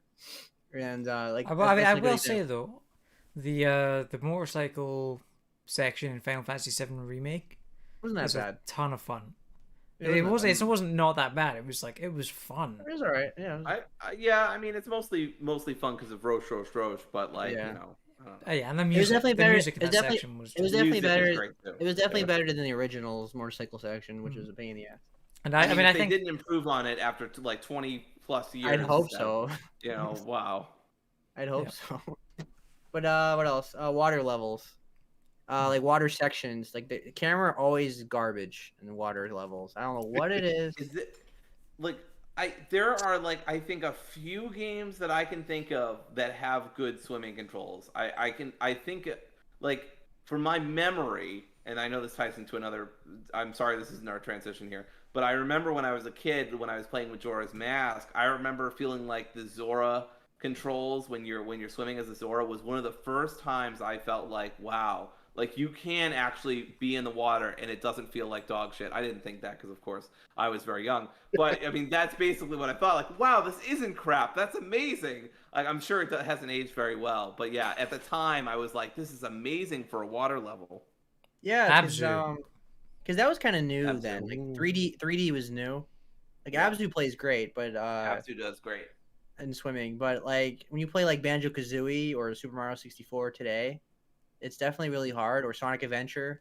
I think Odyssey was pretty decent. I remember Odyssey being pretty decent. Hold up. Too. Assassin's Creed Odyssey? No. Sorry, I mean Mario Odyssey. Okay. No, I have no idea about Assassin's Creed Odyssey. I stopped after Black Flag. Don't at me. That's fine. They have boats in that game. You don't need to swim. That's right. Exactly. If you're swimming, you're doing it wrong. And then eventually we'll make another game where we can just be on boats and we don't have to swim. Someday that'll come out. Someday. Yeah. So even like the 2D platformers, I remember the Ninja Turtles game where you're gonna swim with all the electrical, what do you call it? Seaweed. Seaweed. Oh, That's like yeah. one of the most hardest levels ever. Like a lot of people got dropped that game at that point. I think so. It's just bad. And ice levels are bad too, but I won't get into that. My final big one is quick time events. Like needless quick time events. When you do it right, you can do an awesome scene. But when your whole game is a quick time event, I it's I the got worst. so I love look, Mass Effect 2 is one of my favorite games of all time. I got so pissed during a DLC where I missed doing a Paragon option with Liara, and I missed out on a good conversation. I had to YouTube that shit so fast because I was like I wasn't in a good spot to go back because I was in like a weird save spot with it. And I just didn't have the time to do it. And yeah, I was so pissed. I looked down for a second to like I don't know, look at my phone or something, and then suddenly I missed a QuickTime event. I was so pissed. I was like, "This is one of my favorite characters," and now I missed an important conversation with her. But anyway, Yeah. That's my thing. I think QuickTime events on their own, I don't especially mind, but when there's massive consequences to missing that, yeah, you know, if it's just like a 16th off your health or whatever, if you miss this QuickTime, all right, whatever, that's on me. I know to pay more attention. It's kind of like a teaching moment. But if it's like, oh, I didn't know I had to press X there, and nothing indicated I had to press X until that giant X popped up on screen, and now a boulder crushed me, and I have to go back 15 minutes and replay stuff. Now I'm annoyed. Have you guys played the not Supermassive? No, is it Supermassive? The Until Dawn and all those. Supermassive. Yeah, that was right. Yeah, those games. If you make one mistake, your QuickTime event, your character dies, and he or she is permanently dead. I remember one of the That's very characters harsh. dying because I literally made like one or two mistakes during a series of QuickTime events, and I'm like, that's so punishing. Like, I'm not gonna nail it every time. Like, this is so stressful. Like, are video games supposed to be this stressful? I'm not playing Dark Souls. Like, God, the Dark Souls of QuickTime events is. I've got to be honest. As much as I dislike Until Dawn, I kind of feel like I don't know how difficult these QTEs are, but like that seems like such a cool concept where like if like this is difficult, if you screw it up, this character's dead, and that's it. No do-overs. I actually don't think it's a bad thing. I was just asking if you guys ever played a game like that where it was like you make one mistake, you die. I actually like that. I love those games for the most part. Fire Emblem. I just thought, man, you go ahead. Fire Emblem's kind of built on that concept where like anyone in your party can die, and they'll just be gone. But Fire Emblem's also super turn-based. Like there's nothing close to a QuickTime event in those games. True. Yeah. Like I will say one of the best QuickTime events in video game history is Leon versus Krauser in that night fight. That's so iconic. I know it's iconic. What's that? I think it's the GOAT QuickTime event. It is one of the best like QuickTime event cutscenes because the animations are so fluid. The cutscene itself is great. The dialogue is great. It's so hammy. It's great. That in God of War 3, the opening of God of War 3. That's good. Well, I still gotta play that on PS4. Even the ending of God of War 3. I'm not gonna spoil it. I think I played like the first 20-30 minutes at a friend's house, and I just never went back. But I always meant. That's the opening is the best. Is like one of the best openings. It's iconic. Yeah, 2 and 3 honestly have amazing openings. Now that I think about it. What about younger? And I think I got through part of 2, and then I only played a little bit of 3. Oh, killing me. I'm sorry. The ending of I played the newest one. I loved it. It's one of my favorite games of all time. So I'm not going to spoil it, but the ending of God of War 3 involves a QuickTime event, kind of, and is one of my favorite moments. I think I know about it. I think I've seen the cutscene. It's so famous. Yeah, somebody so.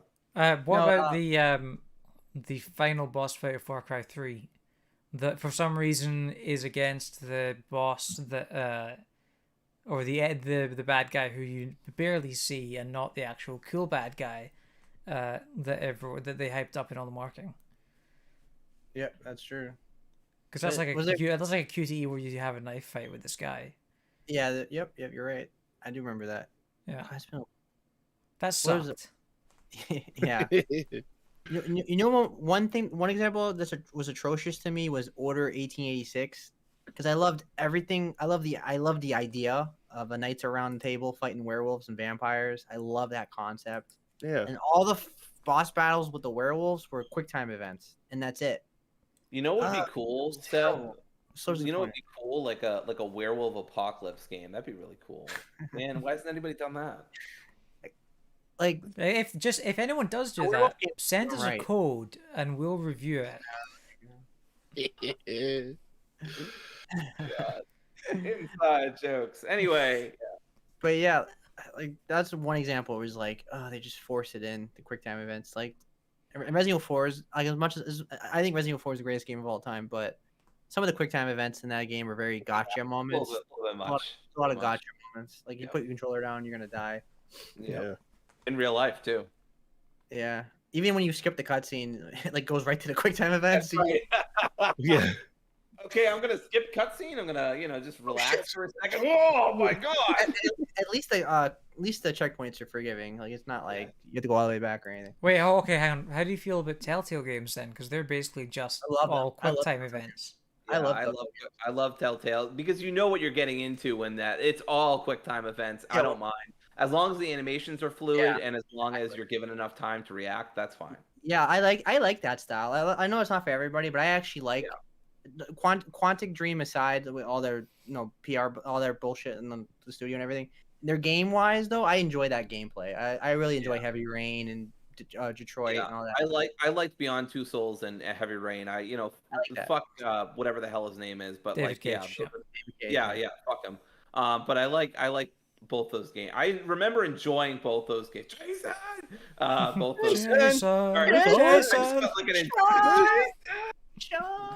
Press Y to Jason. We should probably move on to your next topic, Seb, because we're gonna be here for a long time. Yeah, We're gonna be Jasoning for hours. That's right. Yep. So that was pretty much it anyway. So my last topic is what is your first memory of playing a video game? Like, how did you start becoming a gamer? So let's start with Bob because he's the old man of the podcast. yeah, we're gonna. Well, there I was with my Atari 2600. How was Pong, Bob? You know what? You joke, but I went to a used game store a couple weeks ago to like get rid of a bunch of old video game cartridges, consoles, all that kind of stuff. I sold a working Atari 2600 with like Pong and Yar's Revenge and all sorts of stuff. Paid for my vacation on old consoles. My first memory of a game. That's such a great question. The first one I remember was Mario 2. Because the opening of that, the music of that is so good. And it's so captivating for someone who doesn't know what this is going into it. Because it's just like the whole screen is framed in like these red robes, like it's a theater. I know everyone talks about like the theater aesthetic of 3, but I know 2 definitely had that. And it has really catchy music, and like the whole world of 2 is dreamy and trippy and weird, and like nothing exactly makes sense because spoiler, Mario's dreaming. So like, as you play the game, it's just like a complete mishmash of every type of enemy and world and magic carpets and this and that. And I know the real reason behind it is they just kind of reskinned a different game, but as a kid going into it, you're like, this is unbelievable. And I remember just being blown away by that. So your first console was the NES, that for sure. I'm pretty sure I had an NES, and then I got a used Atari 2600, then a Genesis, then an N64, and then the first console I got new, like when it was brandy new, was a PS2. All the rest I was like a couple years behind everybody. But yeah, I had an NES, and I would, oh god, I'm showing my age so badly. Funkoland, not GameStop or Electronics Boutique, but Funkoland, the precursor to all of it, had these. They would give out this, like, it was on newsprint, like what they print newspapers on, and it was just like, oh, here's what our store has in terms of NES cartridges, and they were all used Nintendo games. So I would go in as a kid with like, okay, this game circled for 15 cents and this game for $1.20 and this and that, and like I would show it to my mom like I'm showing an invoice and be like, does this sound good? And then she's like, yeah, sure. It's like $10 worth of stuff, and I would buy all these used NES cartridges and just take them home and just have a ball. But the first one I distinctly remember, probably part of that like initial package of the normal NES. I never had a Super NES. I was a Genesis boy. But of the original NES was Nintendo don't, right? 1000%. Talk about Phantasy Star. Oh yeah. Mario 2 is the first one that comes to mind. Gotcha. How about you, Dory? Yeah. So the Genesis was, I think, the first video game console I ever played. I remember I was living in Tewksbury, Mass at the time with my grandmother and my mom, and I was in like the basement area, or like right next to the garage, and we had a TV hooked up to a Sega Genesis. I don't remember why it was bought. I know it was bought for me. I think I was just a nerdy kid, and my grandmother just presumed I would want one, so she just got me a Sega Genesis, or somebody did. I presume it was my grandmother. And I remember playing Sonic. I think it was Sonic 1 or whatever, it was like one of the first Sonics. I mean, nothing ever happened to that guy after. It's shame, really. But, one and done, one hit wonder. Yeah, one hit wonder, really weird. Thought they could have done much more with him.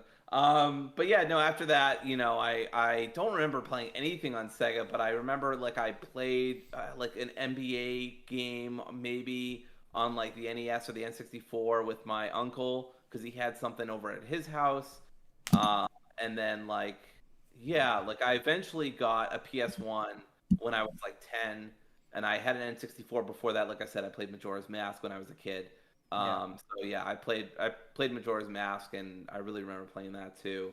Eventually, PS1, PS2, Xbox 360, Wii, and then I took a break a long time for gaming, PS4, PS5. And James, now make us all old. Yeah, it's I all started with an complicated. Xbox One. So my first game was the Demon's Souls remake on PS5. God, the first game that it's all kind of jumbled up. I played a bunch of games on the PS1, and I don't entirely know which one was first.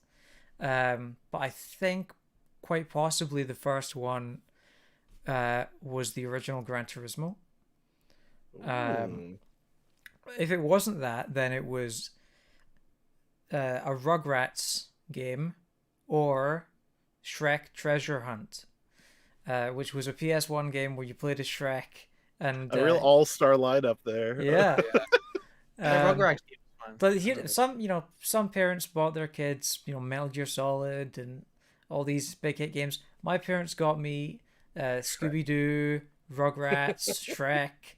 And I will tell you, Shrek 2, one of the best games of all time. Whoa, hot takes. That game. The first hot take from James on this podcast in one episode. That game is fantastic. I think because I also played. I had one of them small Game Boys, like the Game Boy Advance. I had one of those, and I played that SpongeBob game, Lights, Camera, Action, which was fun, I think. But yeah, I didn't like. Those were the first games I think I ever played. Just to be clear, IGN gave Shrek 2 a 3.9. What? No. The beef is on. PS Premiere versus IGN. Does anyone remember that they had a fucking platforming game for Casper the Friendly Ghost, and it was a tie-in to the movie? No, I remember playing that with my cousins when I was young. The licensing game curse is Seb is wrong.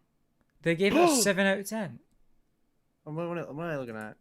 You may be looking. Are you looking at like Shrek Super Slam? Maybe I know that one was like notoriously. I think that's like the only 0.25 in Game Informer history. It's like the lowest score possible. The verdict on Shrek 2 from IGN, and I quote: "I dreaded playing Shrek 2, partly because it was another movie-licensed action-adventure aimed at a younger audience, and partly because of the disaster that was the original Shrek game. But Luxo Flux did its job. Shrek 2 is an amusing jaunt in the world of the movie. It doesn't require a lot of skill, and there isn't a cohesive story, but I couldn't stop playing it." PC version got a 3.9. Okay, there we That's go. what it is. Wow. That's So See, that's you know, that's why we've got to resist those PC ports. Everybody, rise up for true gamers. yeah. Sometimes Yeah. PC ports are always somehow worse than the Yeah. console. but to be clear, IGN was hot on this game. Yeah, 7.5 is hot on a Very game. hot. Incredibly. That Yeah. means Tucson, Arizona. the Ascent is game of the year. But I don't know if you want the extended edition. Like the first time I sort of broke out of no way, I played a lot of Need for Speed on PlayStation 2. But then I played. Then I got the first console I ever owned personally was a PS3, and then that wasn't like a family console. And I So- played Resistance Fall Man on that. What was that first game that was just like, wow, I'm a gamer. Like like when you're a little kid, games are like, they're games, but they don't like click with you. And then there's like when you're like 7 or 8, then there's that game. It's like like now I'm a gamer. Yeah, I think for me that was Vin Diesel's Wheelman. I shit you not. I know it's a good game, but it's just fun. I can't help but laugh at it because it has Vin Diesel above the title of the game. That always makes me laugh. So it's like it's weird. I think respect your answer though. the like- reason I got a PS3 was because I played Resistance Fall of Man at a friend's house, and I'm like, wow, I need to play more of this. But then when my parents got me the PS3, they got me Stuntman Ignition and Vin Diesel's Wheelman. And Vin Diesel's Wheelman was the first game that made me not want to go and play outside because I was too busy Wow. playing Vin Diesel's Wheelman.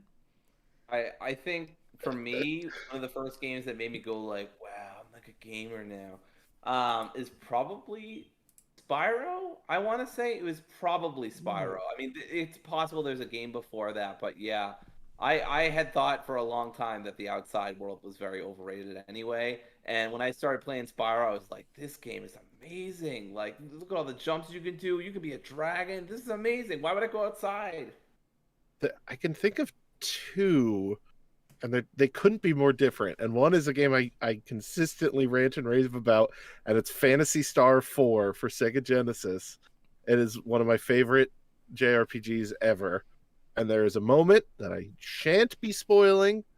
Not that it wouldn't be fair to it, released in like 1994 or something ridiculous, but there is a big character twisty, heart-wrenching moment about a third of the way through that game. And I remember playing through it and being like, I didn't know this was what video games could be. I thought they were all just like press A to jump, press B to do whatever else you want. And this was like an actual cohesive story that I was like actually emotionally invested in. Yeah.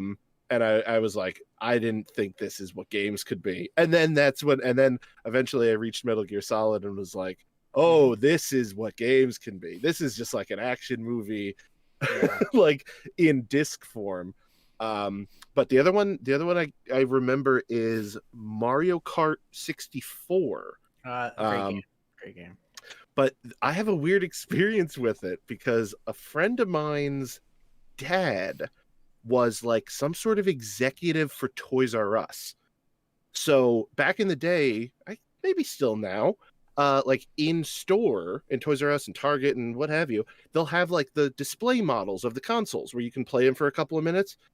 And at the time, it was like this big plastic bubble wrapped around the N64 when it was brand new, and like, you know, a big plastic sleeve so the controller, see, basically no one could steal any of it, and you could play for a handful of minutes, and then it would auto reset, and a voice of Mario would go, "Thanks for playing," and then, you know, some other kid in line could go up. So since he was like some sort of executive at Toys R Us or worked for the office or whatever, he had one of those in his house. So he had a display model for Mario Kart 64 before Mario Kart 64 was released in his living room. So it was like all the kids in the neighborhood would circle around this thing and play, but this system was still hard-coded to reset after 5 minutes. So we could only play one race at a time, and then friggin' Charles Martinet would pop up and go, "Thanks for playing," regardless of where you were in the race. So like I remember that and being like, this is the cutting edge. Like, this is being on the ground floor of something amazing.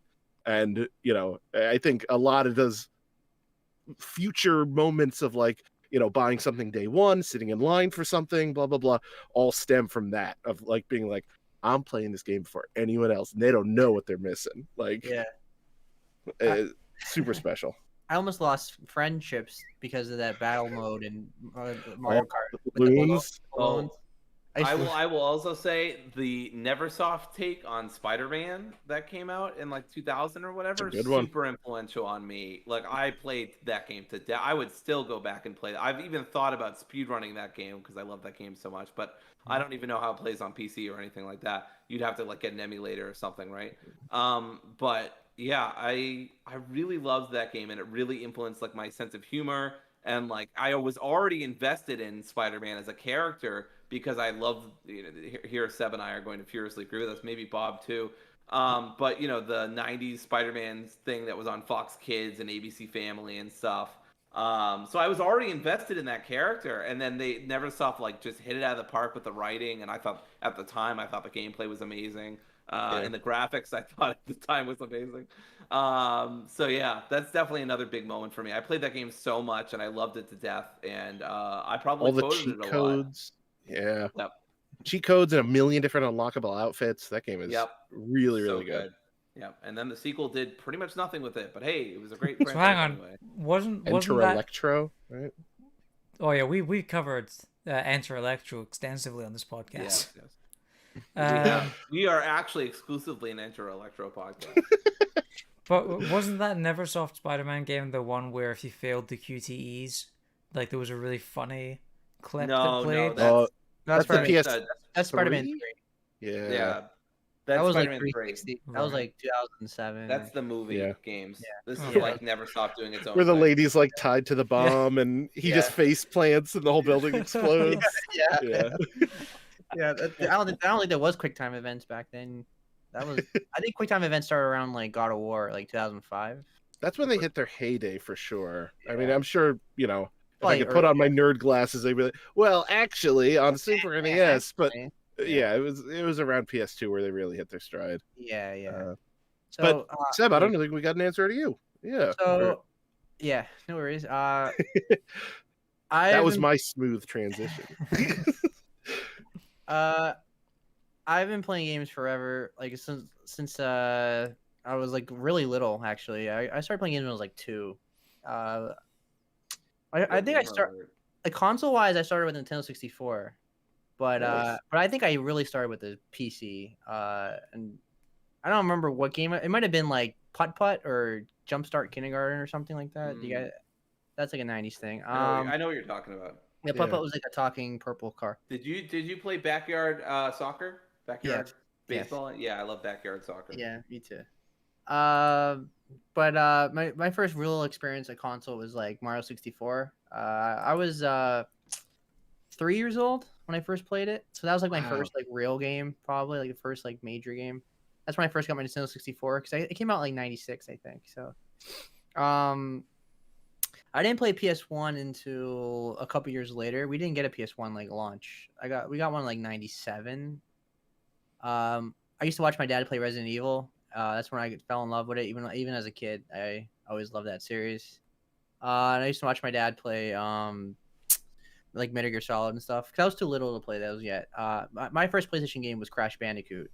I love that game, even though it was really hard, but I definitely played it.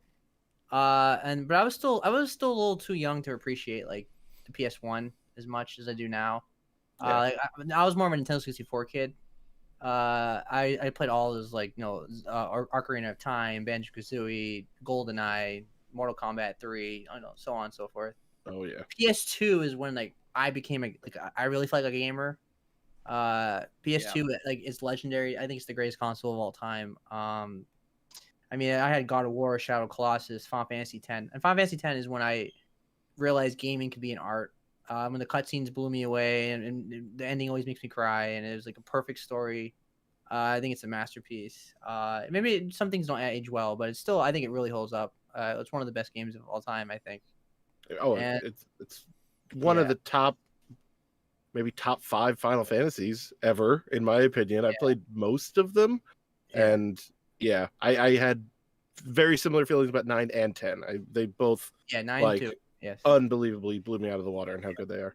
Yeah, I mean 7's my first RPG of all time, but I didn't beat a 7 until like my teenage years. Because 7, I was too young to beat 7. I played it, Yeah. but I never same. got anywhere with it. And then Yeah. my friends were really into like Advent Children when it came out, and I had no idea. I vaguely remember who Cloud was. Like I know the guy with the big sword. Like Yeah. it wasn't what it is now. Like everybody, like it's like everybody knew then too, but you know what I mean? Like Yeah, it's way bigger now than it ever was. I got hot takes about Final Fantasy VII that we don't have to get into, but yes, it's a it's a very iconic. If people tell me, I know I can fully get on board if it's an overrated game in terms of like the hype it gets, because I would say objectively Final Fantasy VI is the best Final Fantasy game of all time. 6 my or second 9. favorite. Yeah. Those are my 1 and 2. I would not argue against that, because 7 definitely shows its age for sure, and it has problems. My one sentence hot take is that any of those 3D ones could have came out first. It just needed to come out first. I think 7 blew people's mind because it was in 3D and new. Yes. And like if you swap 8 and 7, everyone will be like, "Oh, Squall is the greatest character in video game history." You mean like, Leon, of course. No. Dory, do you keep that Kingdom Hearts canon out of here? Look, he changed his name to escape his past. I can't do anything about it. Nora. Yeah, 7 came out like right at the right time, like right when like FMVs were coming, like 1000%. pre-rendered backgrounds, and right when Nintendo, like not Square Enix, made a big change. Like we're doing CDs now. They got totally away from Nintendo. That was like a monumental change. Like it kind of gets underrated, and like how much of a big factor that had like on PlayStation taking over for like 3 of the last 4 generations. So PS2 was like my got me into gaming, and then 360. I was really into 360. Like it was that was my go-to console.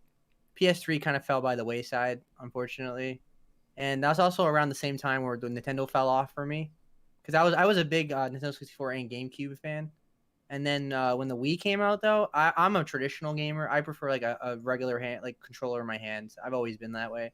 Like I love VR and stuff, but but at the end of the day, that's so funny to me, because the Wii was how I got back into Nintendo. I love the N64. I never got into the GameCube. Yeah, and I did play the GameCube a couple times, most notably for Resident Evil 4, which I thought was amazing at the time and still is. But yeah, the Wii, I still remember like waking up at like 4 a.m. My mom worked at Target, so she knew when they were getting a Wii, and so we went over there at some ungodly hour, and somebody like practically begged me to be first because we were like first in line. And they were like, "Oh my God, can I please be first in line?" I was like, "Yeah, go ahead. I don't care. I'm getting one. Like you can." It didn't matter to me. I was like, I'm getting one. So like, yeah, go ahead. It's a fucking New York Times gonna come to you. Like what? The winter of that Wii release, where it was like really tough to find, is like legendary. It was like people were punching out babies in the mall to fight for a Wii. Wait a second. All right, I'm gonna date myself so bad here, but I remember booting up Twilight Sword. Twilight Princess. I was combining Skyward Sword and Twilight Princess. I remember booting up Twilight Princess and having just bought My Chemical Romance's The Black Parade, and like I love that to it. It's a good song. Listening to it while I was playing on the Wii or whatever, I was like, oh, mid 2000s, legendary. MySpace days, yeah, MySpace days. That was when I had like Sephiroth and like Vincent Valentine like avatars and gifs of my MySpace. I was an edgy emo kid. I had Vans and Echo and all that shit. Anyway, get off topic. So the 360 was big for me. I was PS3 kind of fell by the wayside. I got into PS3 at the end of it. Like Last of Us came out, then it got me back into PlayStation. Because PlayStation always been my first love, and that even though I said like first like main love like PlayStation 2. But even though Nintendo fell off the wayside for me, I loved their handhelds. I still had all their handhelds. I still my favorite handheld to this day is still the Game Boy Advance SP. I loved the laptop look of it. I wanted it so bad. And there was a blue light. one. The The light light- was a game changer. Game changer, dude. Yeah. That was a major game changer. Because I used to play Pokemon in the nighttime, like Red and Blue on the Game Boy, and I had to use the street lights. And then I had to buy one of those like I had to buy one of those like The worm light. light. Yeah, the worm light thing you had to put Ugh, on. they're Oh, like so ugly. kids Yeah. have these nowadays. They don't even know the struggle. Yeah, I would be in the back of the car playing like Wario Land 2 on Game Boy Color, and like I could only play it at the red lights when the stoplight like was shining into the back of my mom's van. It's just exactly. So good. what a Back life. in my day, I had to climb over a mountain to get to school. And When it was snowing, I had to walk uphill. I was trying to catch that Pokemon while I was walking up that mountain. And then PS4 was the first console I ever bought with my own money, like because I wasn't going to college and I had money saved up, and then so that's special to me. And then and with all that too, I was a big PC gamer. I've been playing MMOs my whole life. I played EverQuest when I was 6 years old. I was very mature for my age, and I was playing with I was in guilds and stuff when I was like 6. And I was a big World of Warcraft fan. I've been playing World of Warcraft for 17 years. That's actually why Seb has such a big following on Twitter, because he's actually been secretly networking since he was 6 years old. Head of the game. I mean, I respect it. So when I see what's happening with Blizzard, it really deeply affects me because I grew up with all those games, Diablo and Warcraft, and it's so painful. And I played like Star Wars Battlefront 2. That was a huge PC game I love. And Quake, Doom, and Quake. And Star Wars Galaxies was big for me. But I was a big MMO person. I'm not anymore. I can't commit to one game anymore. There's no way, especially now that I'm going to be teaching. I cannot play the same game hour. Like they require too much of your time. You can't let the kids like catch you just playing one game. They're gonna say Mr. Cardone, you're so when everybody's when everybody's doing their test, I'm playing Switch. That's right. I'm going to be playing Skyward Sword. That's right. Do you mean Twilight Sword? Yes, Twilight. I was thinking it, and I was like, I hope nobody says that. Nobody brings it up. We all immediately brought it up. Yeah. So two most special consoles were Nintendo 64 and PS2. Like those are the big shining moments in my life. That's what got me into gaming. So cool. Nice. Should we call it there? Yeah. Yep. That's okay. the last topic. Yeah. Well, yeah, that was fun. So then obviously we're still sort of experimenting with formats and stuff, but I feel like we're settled on something good here. I think it went great. I really think this went great. Bob, how do you feel? I love it. I would have brought more silly topics to the table. I kept trying to think of newsy things, and I was like, I know we're going to talk about the Blizzard thing, so all I've been playing is Pokemon. I would have brought up Smash TV for half this show. I already kind of did by accident. What is Smash TV? I don't even know what Smash TV is. Oh, you're missing out. You said those like two games that were important to you. I was gonna make a Smash TV joke. Can jump in? I don't want to interrupt you. Smash TV is just a twin stick shooter before twin stick shooters exist on Genesis. Oh, okay. And your favorite game, right? And top one, right there. Better than Phantasy Star 4. Better than Pac-Man 99. Well, hold on now. Let's not go crazy here. Right, yeah, so Bob. Thanks for joining us. Do you want to before we wrap this up, do you want to plug 99 Questions one more time and tell us where you people can find that and you? I would love to. Well, first off, thank you so much for having me. It is always a pleasure to do this show.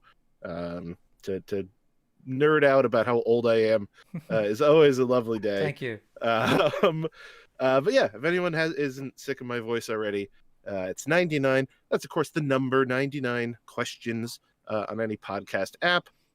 You'll find a little purple and gold logo, and that's ya boys show. We had some really good ones recently.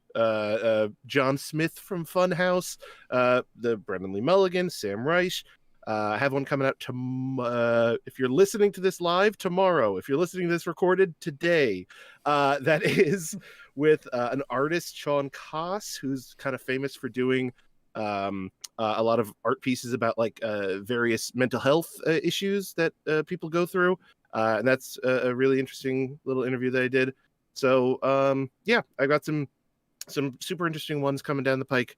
And if you like what you hear on my show or this show, go and review them, for Pete's sakes. It'll take you before the end of this episode. You can write a review for both 99 Questions and PS Premiere and give them 5 stars, and everyone's happier for it. So why Absolutely. the heck not? You can do it. I believe in you. But yeah, do that. Subscribe to the YouTube channel as well, because we do these every week live.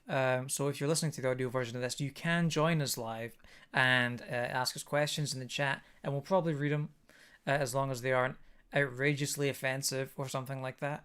If you're insulting Smash TV, I can't exactly. guarantee. We will not anything, read any insults for Smash TV. Right, Kingdom Hearts, right, everybody?